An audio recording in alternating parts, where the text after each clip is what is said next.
All right, let's look at Stein's sixth argument, right, for the generalized, generic God. The ontological argument. He says, then we come to the ontological argument, one of the most difficult ones to explain to people. But basically, it says God is by definition perfect. A necessary quality of any perfect object is that it exists. If it did not exist, it would not be perfect. If perfection requires existence, then God exists since God is perfect. So there it is, right? Mm-hmm. Ontological argument. This one is, there's various versions, by the way, of all of these arguments. He chooses the particular one that he wants to criticize. But again, he talks about 11 arguments, but there's multiple versions of the ontological and the cosmological argument, by the way. Sure. So there are multiple versions of these. There's multiple versions of the design or teleological argument, but he frames them in terms of what he wants to deal with. All right, so what's the problem here with the ontological argument? This one based on the perfection, right? If something is perfect, it has to exist. God is perfect, so he has to exist. That's the basic idea.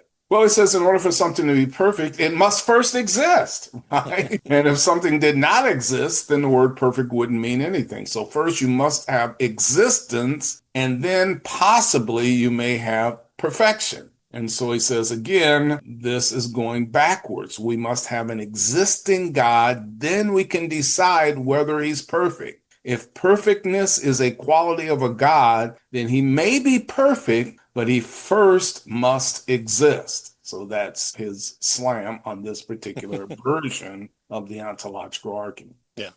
This is Anselm rolling around in his grave, attempting to get out.